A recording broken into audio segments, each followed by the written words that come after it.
Oh yeah, by the way, we had our last conversation just before the elections. Yeah. And now we are how many months past the elections? Is it 3? Yeah, because the elections took place in, was it May? Yeah. May, so it's 3, 4, somewhere there. 3, 4. So what do you make of post-elections reality or misreality? Because I guess a number of South Africans went into the elections. There was no hint that elections will produce a GNU, Government of National Unity, with all the controversies around elections themselves and the constitution of the Government of National Unity. Now for now, honestly, keep on the game. I just see games. I see so-called smaller parties. I mean, you give them ministries. So what do you expect them to do? They'll use the ministry to campaign. You know, they've got the limelight. So they must show people that they're working. Whether in actual fact they're working or not, doesn't matter. They must always be there to do something that people will recognize as work. So for now, this GNU is I don't know what to call it right now. It's more of a external affairs than internal affairs.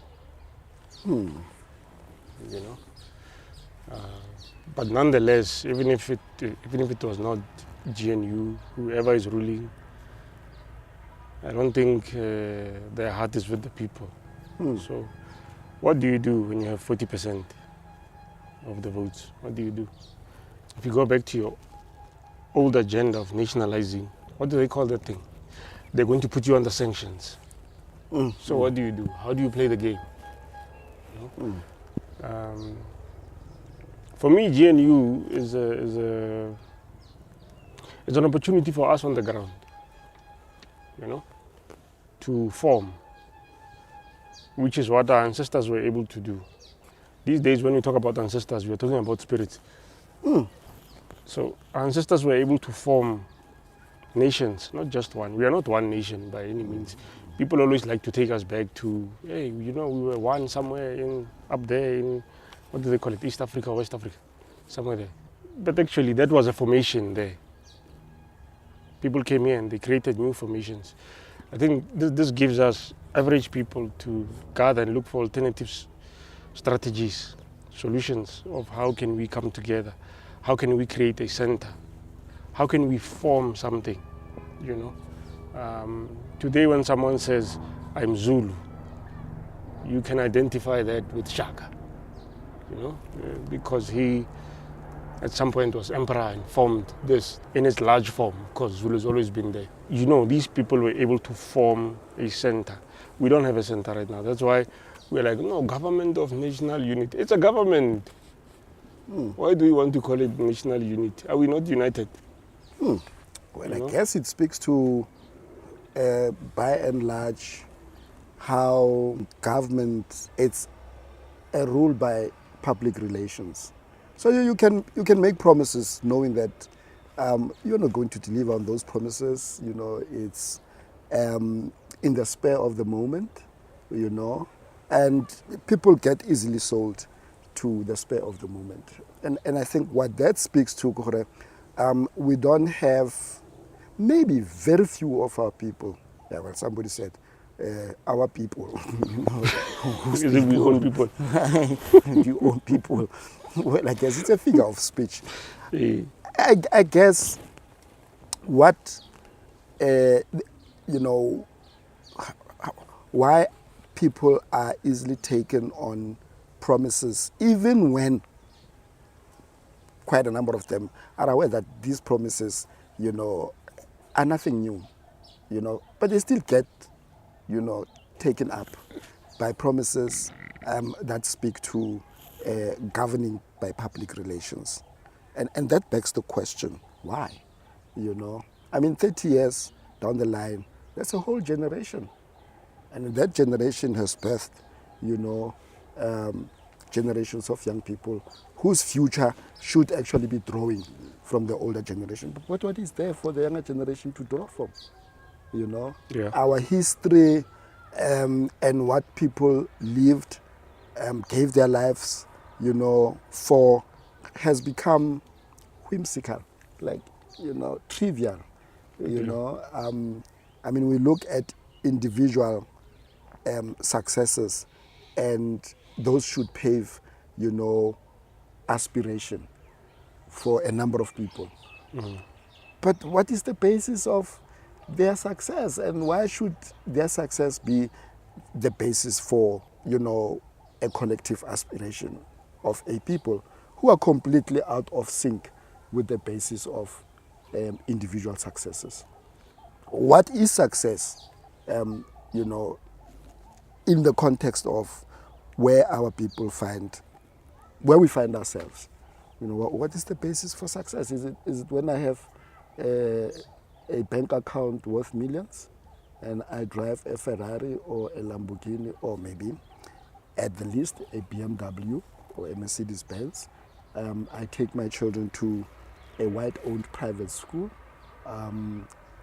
We eat 3 meals a day. The fridge is full.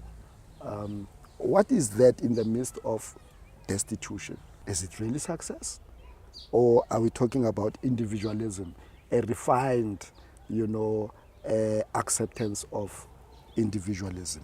And how is individualism in that context different from individualism where one has to survive? Yeah, I mean, we're still stuck in the classroom. You know, this is a program. It started a long time ago when people designed schools and took away children from their parents and housed them somewhere and took them for the larger part of the day. So we're still stuck in a classroom, but you know, the room is bigger. The room is everywhere now. The room is, the outside is the room, but still the classroom. So in the classroom, there's number one and number last. There is, what is the answer? You must raise your hand. So we're still raising our hands. I don't know who the teacher is, but we're still raising our hands. We're using cars, houses, fashion, whatever it is we can use. You know, and we have become a very marketing people. The political parties behave like marketers. We are also like that. We have taken on that culture. I was talking to this other girl a long time ago, and she said to me, no, I am Christian, but my culture is Zulu. I was like, no, man, you can't say that. Christianity is a culture by itself. The way you're raised, the way you're cultivated, it's a culture. You know, the norms and values you're given. Zulu is also a culture. You know, the way you're raised, norms, values. So we have developed a new culture. And it is a culture that stems out of that classroom, that program, that who's number one, who's number last. Of course, our parents had to spare us on, so that how will we get out? You know? I mean, these guys had a system before. Now the system is gone. So there's a new system, and this system is individualism. So the individualization of our persons, or of our spirits, or of ourselves, is largely drawn, at least according to me, or my view, from that classroom, where I am not because of you. Right? So what is success? Success is that classroom. That classroom decides what success is. And we're still living in that, still living in that culture at school. So what do you expect people to do? The programmer has been programming. The farmer has been farming. By that I mean the people that give us this culture right now, where you and I can sit here and say we are individualistic. You know, sometimes I think people forget these things don't fall from heaven. You know, the cultures we call our cultures, which are ethnic cultures, let's call them that. People created these cultures. So right now, this success, this GNU, this politics, the way the politics is run, somebody's got a program and they're running on the program until we decide, no, we want a different program. Our failure is to find a center and say, this is where we begin. This is the culture we are going to create. We look around each other. You know, my friend, orata gore e ba khale ba le ba khale monna ne bana le nako itse o tle fela ba ntse mo tlasa tlhare ba tla ka diane ba re mosadi faina ba ikantse mo tlokolo. But it's because it was their land. It was their time. They had time. They could group themselves differently. You know, they have a court, an assembly, a government, what we now call as a parliament. They could go sit there and say what's going on in our society.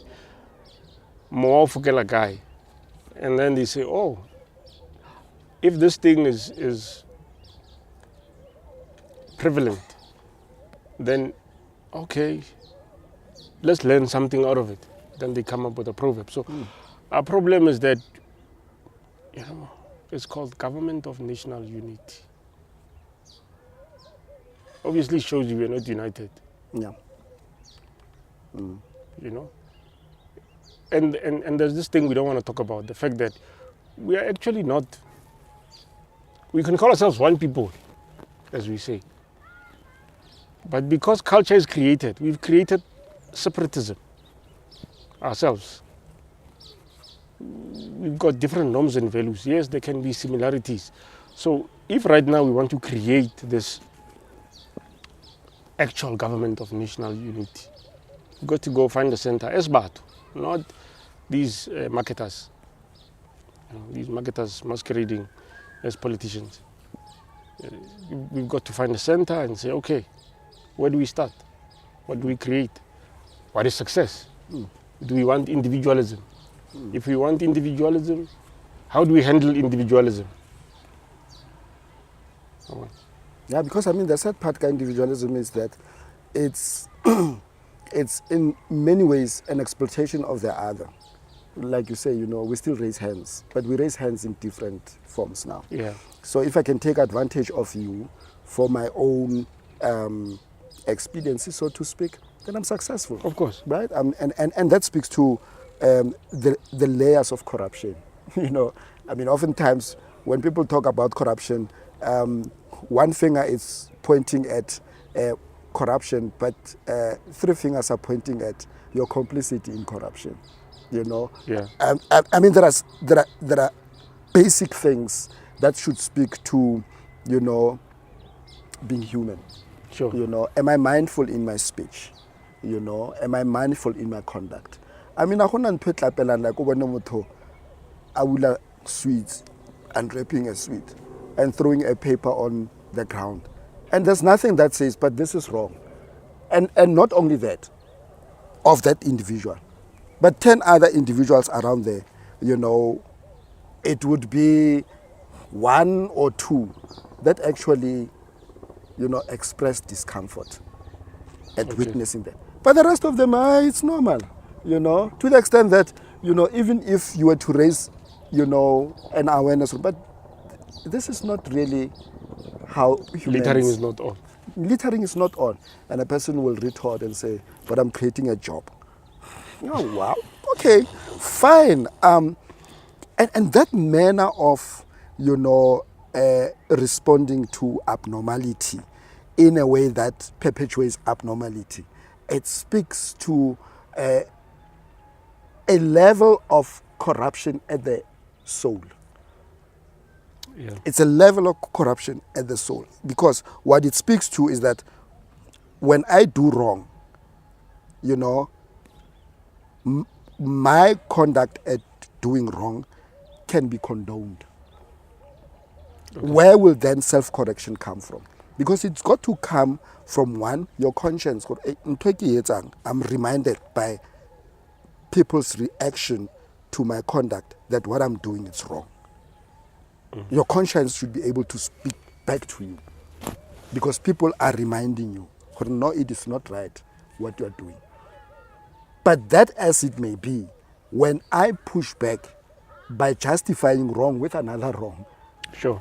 what level of being non-human have we gotten ourselves into? I mean, we don't have to go far. I mean, if you go back to as early as the early 80s, there was a recognition of Batwabaholo. There was recognition of wrong and right.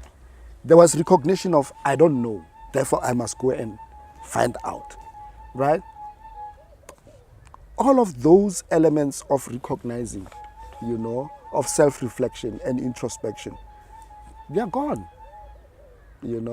and one doesn't have to go far, to trace where things may have gone wrong. Voila, it's 1994. The first thing that it's mostly, it's talk, it's national talk, it's human rights. Okay. Who qualifies what is human? And who qualifies what is right to qualify what is human?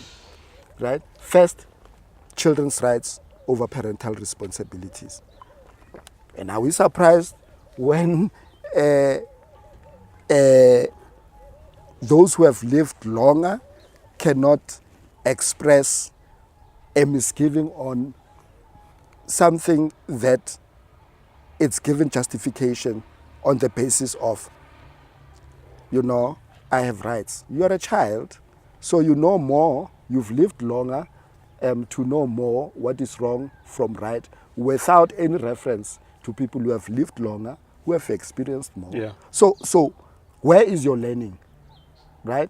And what is even said is that while, I don't know, there was a well of wisdom in age, in that an old person corrected, right, would actually concede that, yeah, well, what I did, is wrong.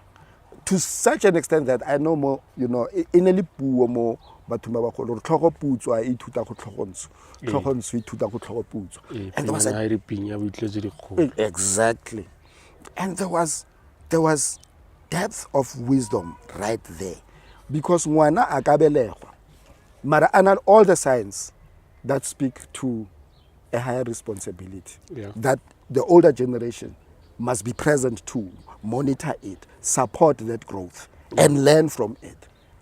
So much so that when the child grows of age, they are a fully formed human being that knows their responsibilities and obligations and duties in life, not in absence of the older generation, but complementing what the role that the older generation has played. We don't have that, But and you can't fault them. You can't fault them, especially those who have the maturity to point out wrong.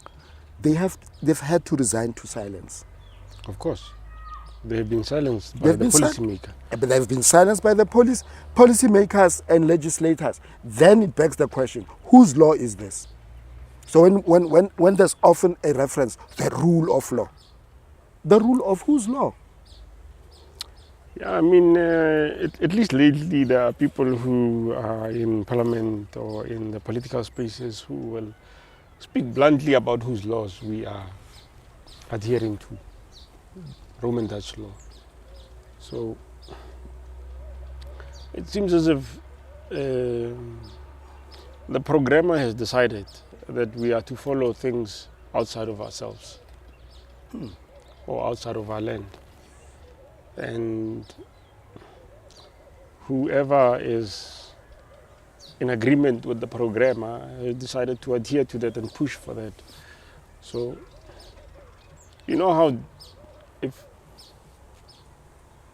if you went to what is now known as Northwest, you could go to different places and people would speak the same language but differently.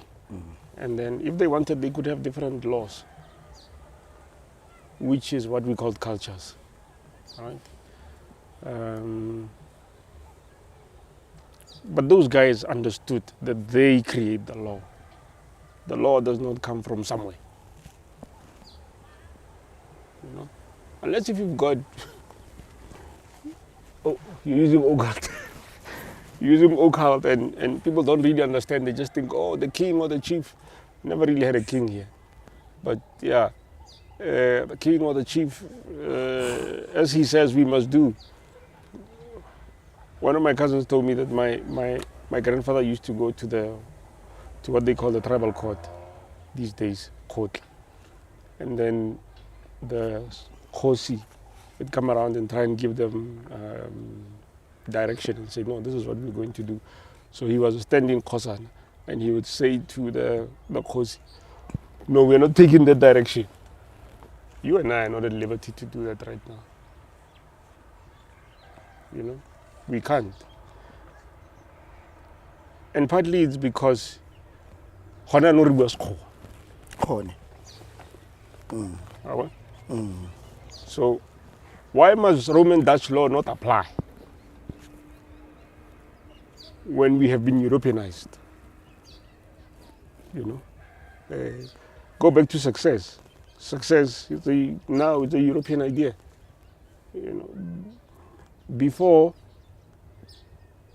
success would have been all of us are surviving. That is success.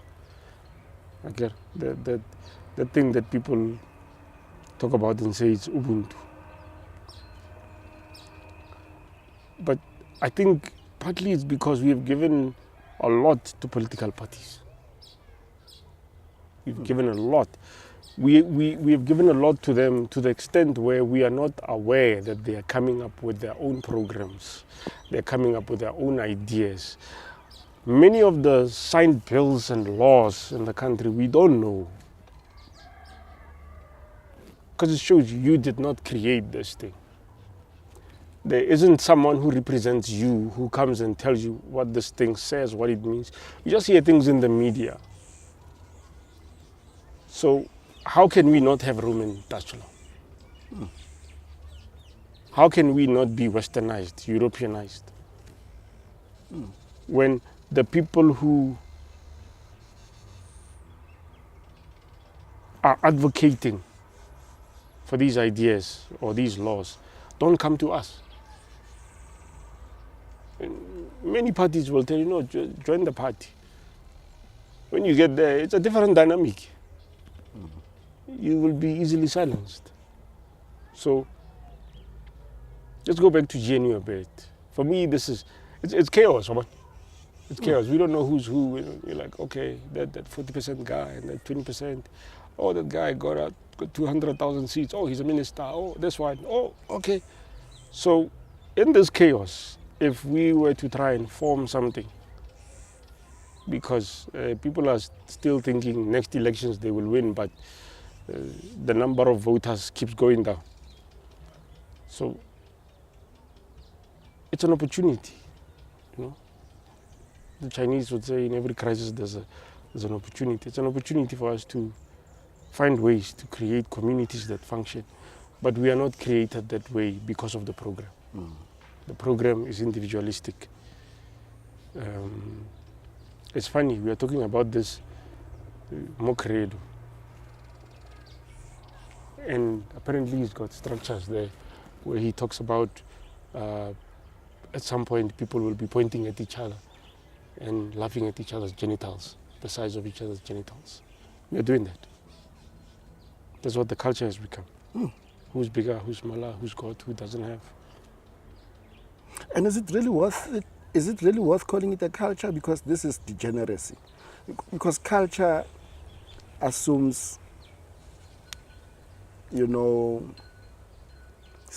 being civil, you know. It assumes collaboration over competition. Yeah. Culture assumes underlying principles, vision, you know. What culture is this that doesn't even inspire a vision that speaks to the collective? And I say the collective because I don't want us to fall into the trap of uniformity that You know, we are a nation that is homogeneous. Suppose that we are a nation. Suppose that there's truth in that we are a nation. It will still beg, what kind of nation are we? Are we a nation that is homogeneous? And not beg to differ. We will never be a homogeneous nation. Okay. You know, we'll be a nation of nations. and perhaps we could be at peace with the reality that we are a nation of nations, because what that demands of us is that we have to find ways to work together, you know, with the differences that make us different nations within the whole that is this nation. We can't be a nation on ethnic, we can't be a homogeneous nation, you know, that is oblivious to ethnic differences. Okay. That is oblivious to racial differences or race differences. That is oblivious to religious divisions. Yeah. Divisions by denomination, including by religion. I mean, there are people who would be saying, no, I'm a Muslim. Yeah. Right? And the other one would Of course say, you're not. Just because you're wearing that doesn't mean you are. no, I'm not a Muslim. Okay. Yeah, I'm not a Muslim.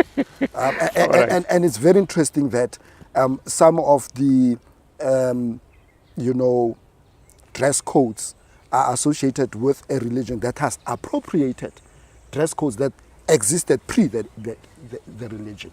Okay. You know, in many ways. I mean, even the language. I mean, I was quite surprised to learn that there are words that are traced to certain ethnic languages that predate Islam. In Africa. In Africa, exactly. You know, the dress code itself, because of the temperature, the weather, you know, Africans who actually lived, you know, in those weather conditions, they had a dress code that spoke, you know, to acclimatizing to the weather conditions that are prevalent, you know, in their domiciles, in their localities where they stay. No, maybe And for all of that to be appropriated to religion. To religion. Yeah. I mean, the very fact of azan, you know, Bilal calling azan, his act of praying, for it to be appropriated as call to prayer, as azan, when he, in fact, he was praying, you know, but kept a slave, you know, and for that to be appropriated as a practice of Islam and named azan, you know, to the exclusion of the history, the very source, you know, that gives birth to that. It's an indictment on, you know, our understanding of history, culture, you know, along the lines of ethnicity and acclimatizing to geographic demands of, you know, a locality. No, maybe next time when we speak, I must put on my turban and my long kurta. And they'll say that you're a Muslim. Yeah. Are we a culture? I think we are a culture right now, as we speak. Remember you said you don't even see this as culture, as we live right now. I think we are a culture. We're a misinformed one. My understanding of culture always comes from that iPhone dictionary, you know, etymology in that dictionary. It was a free dictionary. That's what these phone makers do to you now. You're just happy to have a fancy phone with a dictionary in there. If you're like me, you write. So you're like, hey, let me check this word first. So it says culture is refined understanding. Precisely. Yeah. And then the etymology goes, culture comes from the word cultivate. Mm-hmm. So unfortunately, I think we are cultivating more what one can call the animal in people. Hence my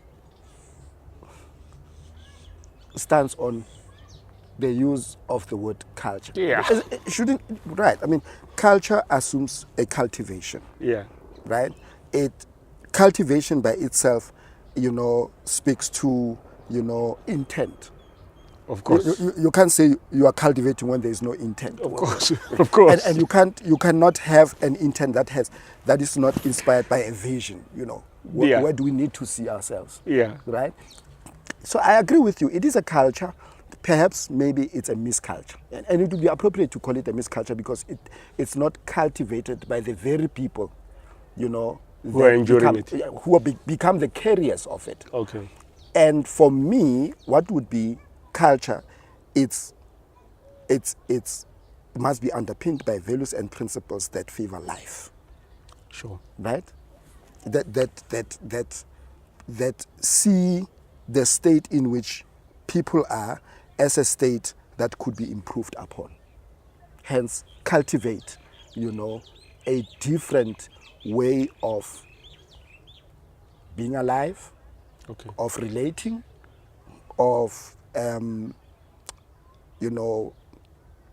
generating livelihoods. Yeah. Because at the basis of any culture, it's how do we live together? Yeah. How do we exchange resources? There's an acknowledgement of difference in terms of expertise, in terms of skills, in terms of orientation. And orientation, I basically mean, talents. Yeah. But all of that difference is complementary, and that's what culture speaks to. I can cook, but I cannot cultivate plants. Yes, I can go there and cultivate plants, but that's not my expertise. My expertise is preparing good food, right? I can mine, and you can't do everything really well. You can't do it. Motho ga iphetse senaga. Motho ke motho ka batho ba bang. Those sayings speak to culture. They speak to a collective appreciation of where we want to see ourselves in the moment, but also in the future. All is one and everywhere. I think if one day we decide, let's not make race the top thing, the top of our agenda, and we decide to lower it a bit and say, can we come to a center? Not that let's forget race, because to create a culture, all of us must come together, right? Whether it is representatives or whatever, and decide how we want to live. You are speaking from the point of the programmer. You are sitting at the back watching the program. You're like, hey man, when someone is watching a movie, they think, hey, one. And then someone who is like a cameraman over there, they're like, no, this was missing, this was missing. When you're like, hey, because you just got carried away by the intensity of the movie, it's like, okay, no, yeah. But people who understand movie making, they're like, nah, come on. So I think at some point, if we decide, yes, race is important, but all of us, let us go to a point and say, what do we do now? The marketers can't do that for us. Absolutely. Because the structure of the marketers, these political parties, is to answer to themselves, right? It's to create a product and keep using this product so that we buy. It is not coming to the people and saying, okay, what can be developed here? And then let's play a role in how these people want to live. That's not the idea. So you are speaking from a point of the programmer. And that's one of the things that are very frustrating. Because when we speak of culture, these days, the only thing we ever think of, like I said the last time, go to house. Or maybe that's not the only thing. The other thing, go ahead and rituals. Only time we speak culture is ritual and other dimensions. That's it. No, this is our culture. But actually, the people who gave us what we now call as culture were able to create nations. They were able to create economies. They were able to create a way of life. So we are left with those elements. And we don't want to go back and say, okay, I mean, the ones who say they are adhering to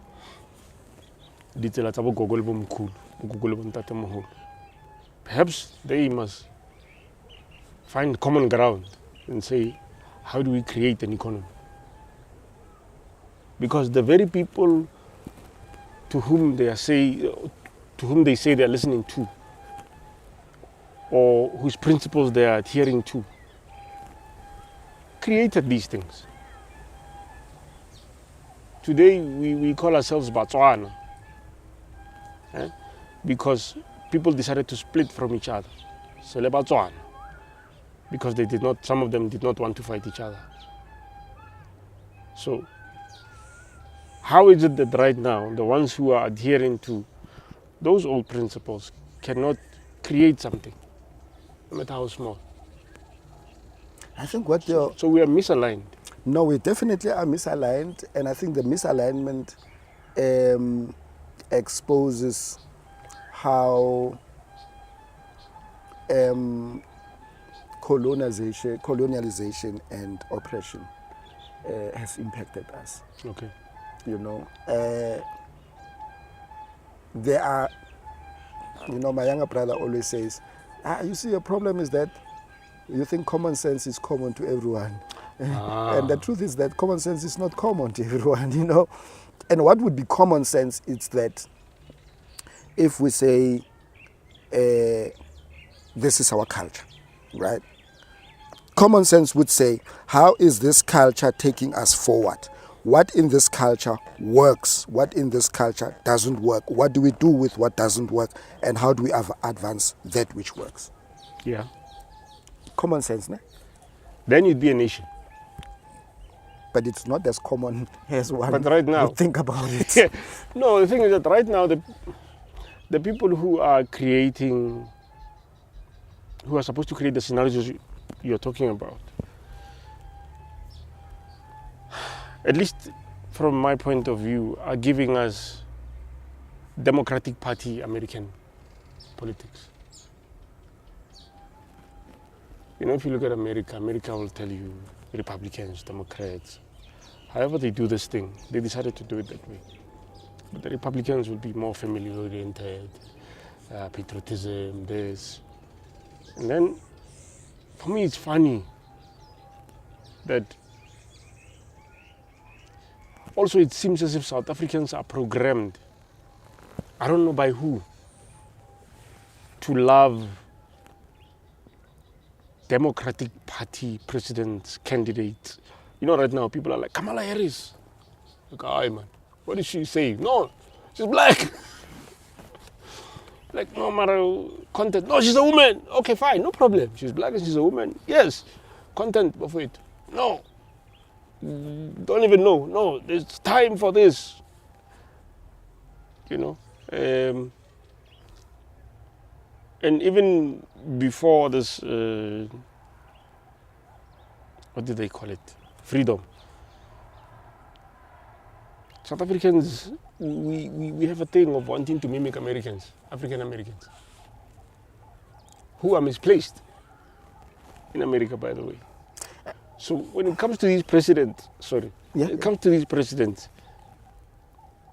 me it's funny that I can see certain sets or certain common things of how they live and how we just keep copying. Even in terms of laws. Like, are we really copying everything? Are we? How come I hardly hear a political party talking about family? Oh, yeah. You can say that again. And then in the States you find these Republicans, they talk family. No, you can say that again. I've had several moments, of exchange with different people, and the question would be, since 1994, was there ever a time when Parliament opens with their State of the Nation address where there was any reference to family. No. I have no. Well, in all of those moments, the persons in question would say, that's interesting. I have no recollection of, any mention or reference to family. And yet, if family is the most basic unit of society, Yeah. what does the lack of reference to family, say about being a nation? What kind of a nation are we that it's not founded on, the basis of family? Yeah. And if you look at how, what has become of family, I mean, the divorce rate, apparently it's the highest. Well, that speaks to, are there any families that are able to survive, the onslaught that is visited upon the notion of family? We talk about, of course, fine. I mean, you see, for me, there's a lot that has gone under the radar, and we've allowed it. Of course. Right? There's a lot that has gone under the radar, and we've allowed it. And if one were to pause for a second, or even for a moment, however long that moment is, and ask, even if the question is rhetorical,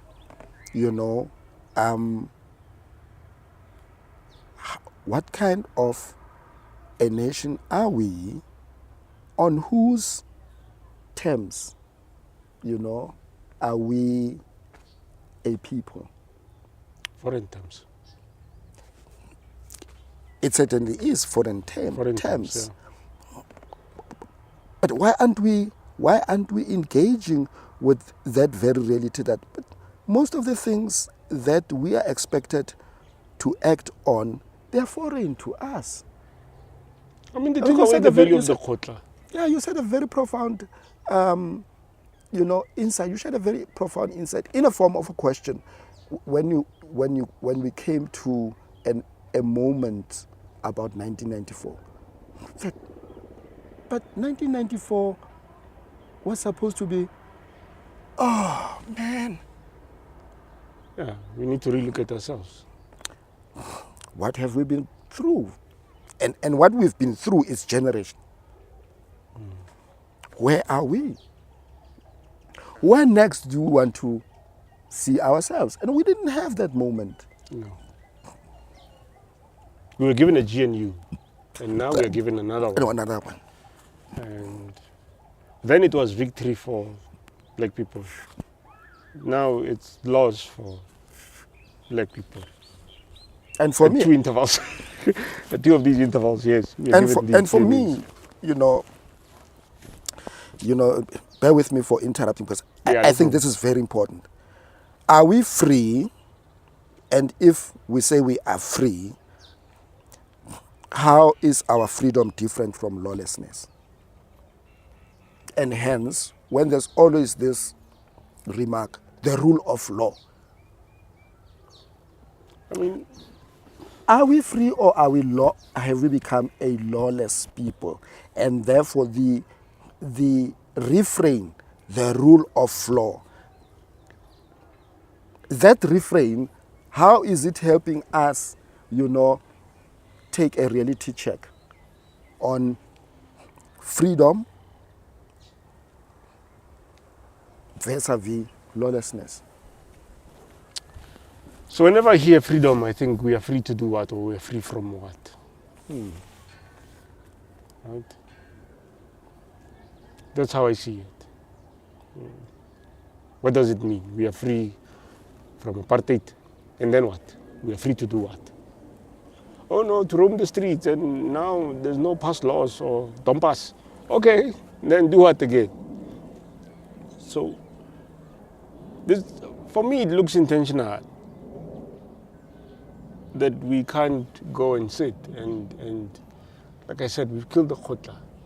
If we can't say in a society, I don't want to say in a village because we seem to think villages are backward these days. We can't say these are our best people, these are our best so-called thinkers, you know. Let's bring them together and they will give us direction and we will farm, we will find the food, clothes and all these other things. And maybe they've got access to other dimensions or whatever, you know, as the Khosil di Khosana, because that's not a bloodline thing. And we lost it there, big time. So if we don't have that, then yes, we can ask lawlessness. Clearly, the crime rate is high. Well, crime rate is just one indicator of lawlessness. Like, yeah, there's lawlessness in almost every aspect of our lives. I mean, like I say, there's some basic things like, you know, you had to take responsibility for how you talk. You had to be mindful how you talk. You had to be mindful how you conduct yourself. You had to be mindful that different spaces call for different, a different presence of the self. Right?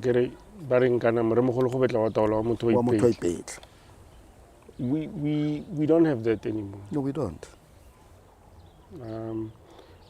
But it's because someone brought a program. You know, like how we learned mathematics back then and how they teach it now. It's a program. This one is a program. That one, okay, maybe it was a different program, but it was, you could tell, oh, now morira metse papa. And ho palla. So do other things. So it's more the program than it is the reality of where we go. And look, but walabile go vote. Yeah. And it must speak to the ones who are campaigning, or why are people tired? But still you find the same old ideas, programs. But for now, this politics is foreign. Yeah, no, this politics, I liked what one man said, that if you think about politics, it's trickery.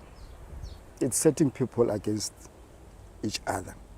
And I'm still battling with trying to understand why in politics you must have an opposition. Why why in governance we cannot acknowledge that there's difference, but we have to work together, you know, and see how in our differences we advance, you know, the quality of life, you know, the quality of experiencing life and being alive. I mean, I resonate with your point on race. That one, we cannot just simply erase it. It's a reality, right? And it being a reality, it calls for intention. How do we intend, you know, to undo the construct of race? And the construct of race is not theory, it's real. Very. When you talk about white privilege, you're not talking about something that is whimsical up in the air. When you talk about aspiration of an oppressed people to be white, you're not talking about something that's an illusion. I mean, there are amongst our people people who cannot, you know, for their own sake, see themselves for who they are. They see themselves in the shadow of being white. Yeah, I mean, that's the old program. That's the old apartheid program. What we have forgotten is that although are saying about politics, the very same term politics, I think it comes from some Greek word. I don't know whether it's polite or polite, but it's polite. It means citizens. That's interesting. So it's like democracy, demos, the people. The people. Whenever I know politics means the party, where we live. Wow. All right. So there has been a capturing of what politics is. Just as much as there's been a capturing of what spirituality is. There's been a capturing of what education is. Yeah. There's been a capturing of what art is. This that's a very interesting observation, because what it speaks to the dynamics of power. Those who can capture, they set the agenda. Yes. It doesn't matter how they capture. Yeah. I mean, we know with religion, it doesn't matter whether it's Islam or Christianity. Yeah. Brute force, you do or you die. Yeah. Right? You become civilized or you're a barbarian.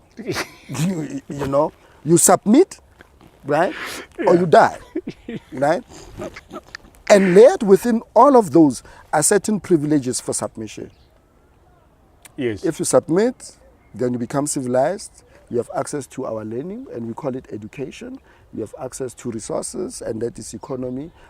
But we are taking you out of your own, ability to self-define, to self-actualize, to be you. To say, I'm going to shape, cultivate, what will advance my cause as a collective. When I say my, in this case, my is not individualistic, it's a collective. It's a collective. But I agree that the power monger is a very scared person. It's power mongering. The capturer is, in this instance, is a power monger. He wants power. So if you want power, it means you're afraid. What will happen when someone else comes in? So we are living under that. We think, oh no, this is for us. No, it's not for us. Many things look as if they are for us. They're not. Because should they be for us, that is freedom. The ability to self-determine. Exactly. To self-define. Hey. And to sit together and say what is and what isn't, which is what has been taken away. Like, Parliament became very interesting when the EFF walked in. Very interesting. Yes, you're right. For the average person, yes. Yeah. These guys come in wearing red and whatever, and it doesn't matter what they say, whether you agree with them on nationalization or not. I have a different point of view on nationalization. But it became very interesting. Actually, what's supposed to happen is for us to go in every locality, have a sitting, decide what is, what isn't, what is, what isn't, which is the way to go. Then we can say we have not even a community, because the way, I don't know, the way the word community is being used is like some minor thing over there. Then we can say we are a nation. But the power monger cannot let go, because the power monger is the programmer. Or is the agent of the program. Of course. Yeah. Or is the agent of the program. Of course. So this thing is very simple. It's just for us. It's for us to sit together and show each other the way forward, and agree where we agree and disagree where we disagree, and focus on the ones we agree on. While we're busy trying to iron out the ones we disagree on. But because we've taken on someone else's system, someone else's way of doing things, we can't do that. Like, you look at these guys when they go to Parliament, you can't even listen to them. Maybe now it's interesting, because there's different ministers, there's different players, now there's MK, What I liked about them is that they said they want the use of traditional medicine. I was like, yeah, that is politics, because it speaks to health. We are not healing with the health system. It's we are not treating. working. The only time we are healing, perhaps, is when you have an accident and they can put your body back together. So I'm like, okay, these guys, okay, this is a new player. Let's watch. But otherwise, We are not interested because it does not speak to us. It does not speak about us. It affects us. But we are not engaged. That's a very interesting discordance there, right? It doesn't involve us, but it affects us. Yes. It Because once they say excludes this us. is the law, you must abide. But shouldn't the law also be the general sentiment of a people? I mean, what constitutes the law? Well, your sentiments don't matter in that place. Sentiment. What sentiment? Don't matter. When you're captured, you're captured. We've never really come out of... we've never really come out. Yes, chains are not there. Yes, Tompas hiding. But, like I said, it was core. Hey, it was core. And you know what I like about the people of Malawi? I had a friend from there. People of Malawi have different languages. I don't know how many languages they have there. But they have this language they call Chichewa. Right? It's spoken also in Zambia as Chinyanja, the language of the lake. I don't want to say it's Fanagalo because I don't speak the language. I just know how to greet and certain words, when you ask people. Remember back Kodi Kichini, there's always been people from Malawi. So my mother's sister used to work there, so you'd meet them. I grew up meeting these people. So I learned a few words there. Now, these guys created or have a language that is African, that all of them speak irrespective of their ethnic languages. That is a way of creating a center. No, a center is the program. The laws cannot come from somewhere else. They have to come from the language is a vibration. It is, yeah. So you want me to think differently, Kamo? I must fight this thing within myself. Remember when these guys used to say, the mad, they were fighting this thing. There are people who are saying, you must bastardize this language. They would just break this thing. I want to sip. So the people in Malawi have a common language. They've got their own issues. But we have to start somewhere. We, where we are,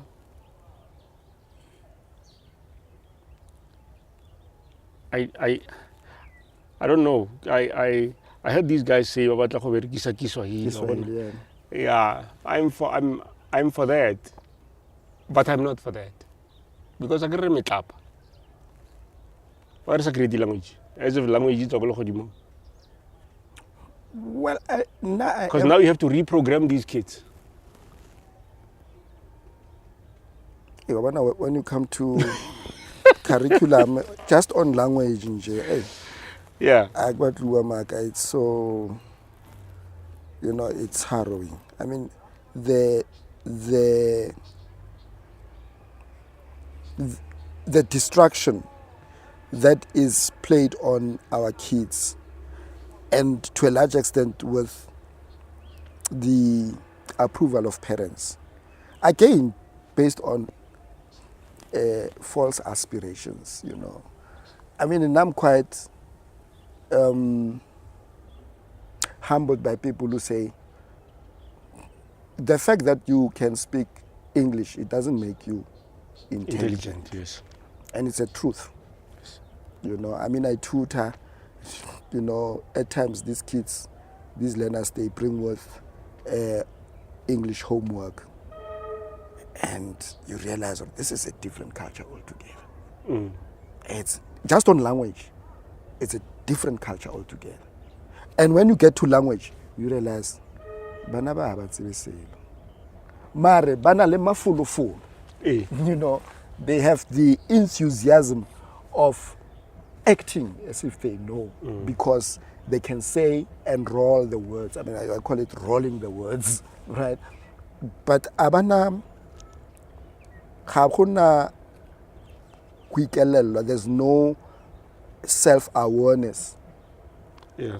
of what this thing is doing to them. Sure. So, go bana le dissonance, cognitive dissonance. The person wants to see themselves as this. Of course. But in fact, they are this. Of course. And they battle to hold the two in reconciliation or in conciliation. Where do you want to be?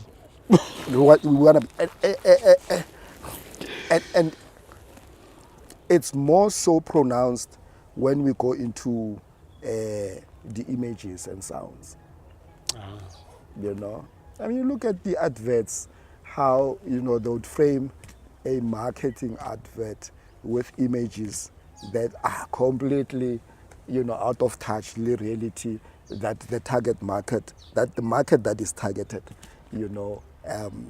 is, you look at the soapies. I mean, I'm quite chuffed by how some soapies have the directorship or whatever, the producer, have had to respond, to public sentiment. I mean, you go into any house, of an average South African, you don't find a fruit bowl with some wine,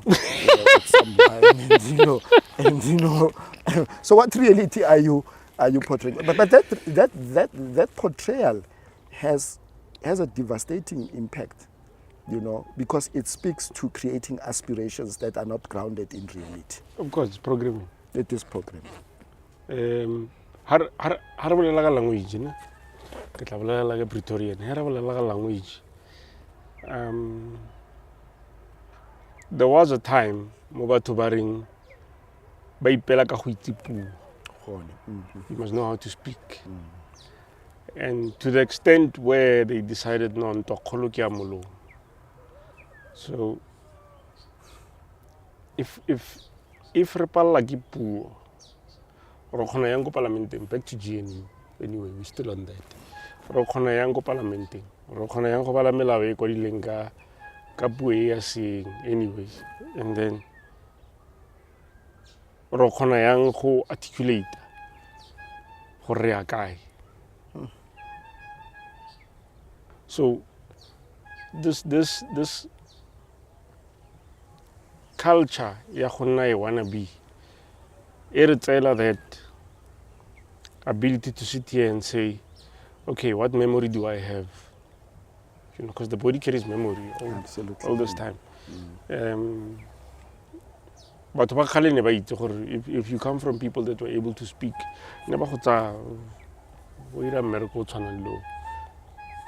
of course you could come from people that cannot speak, but you'd be able to speak, And to some extent, that's why ne ke bua ka politiki ya rona ke ya kwa America, especially Democratic Party American politics.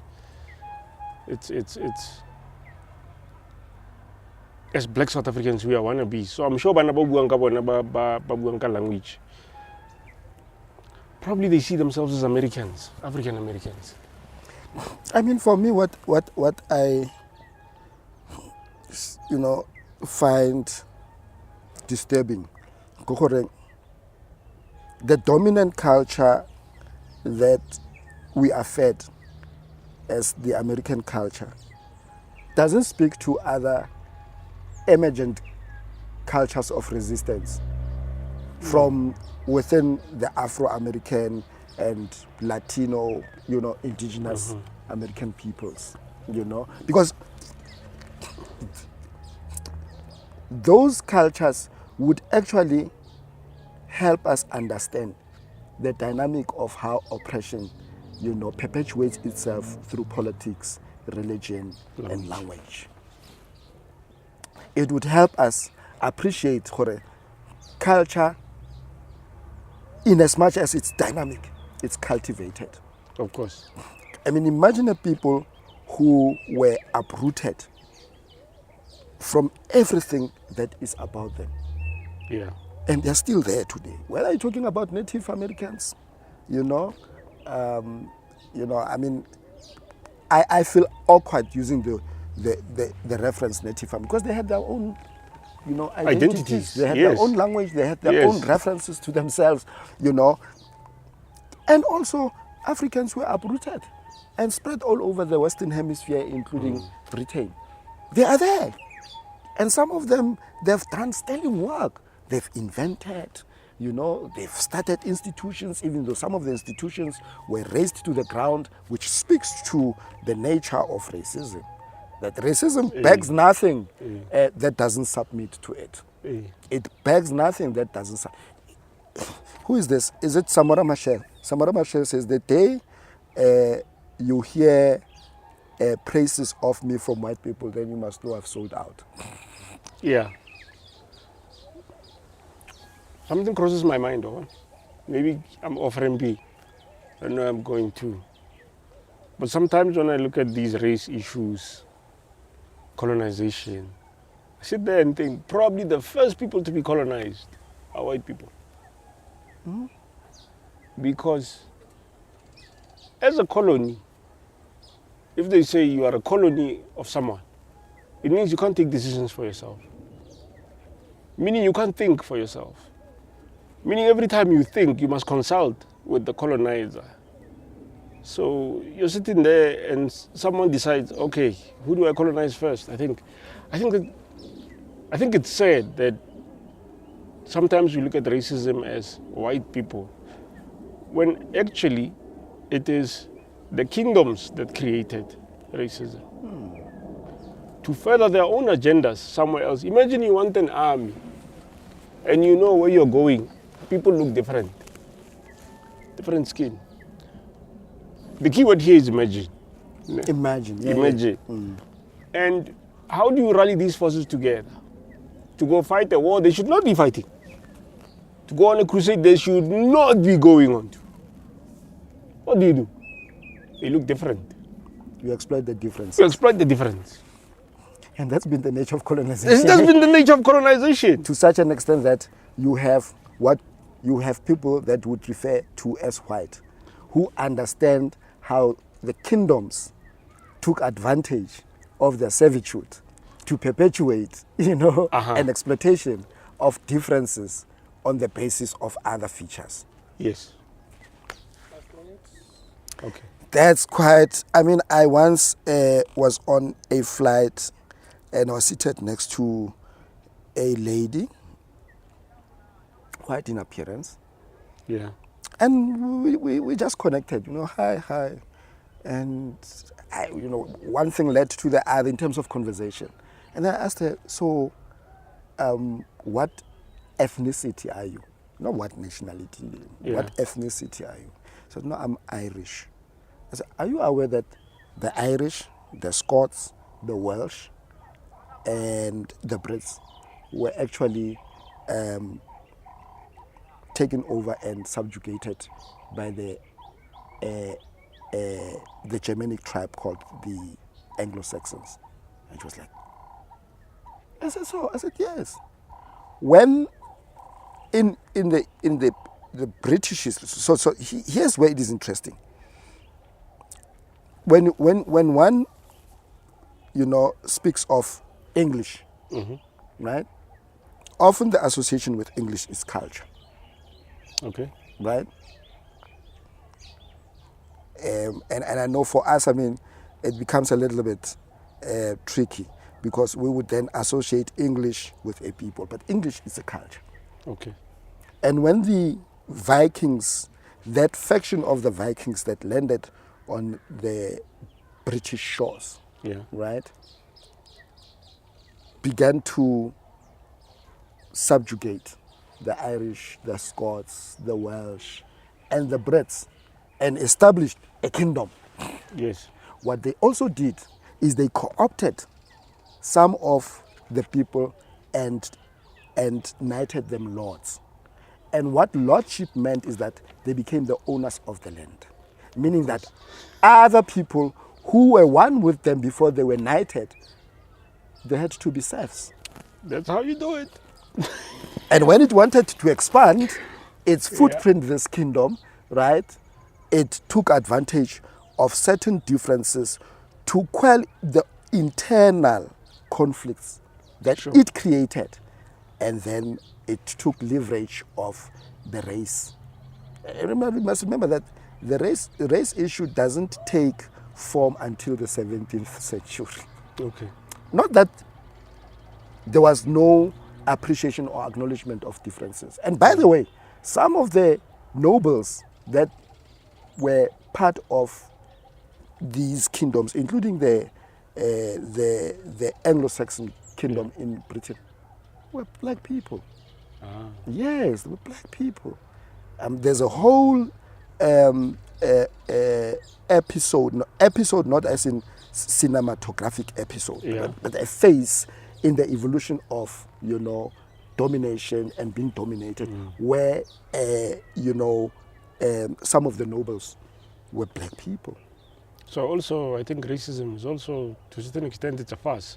Actually, this is just a control mechanism. The first people they controlled are the ones that look like them. And then they use them to control others. Now we sit here and we call it racism. My final point on that, when we next meet, we need to unpack the right of conquest. Because it's the right of conquest that the Roman Catholic Empire, gave, enabled conquest of other lands. And these guys were sold the right of conquest. If you conquer, you have a right. By right of conquest, you are the owner. Hallelujah.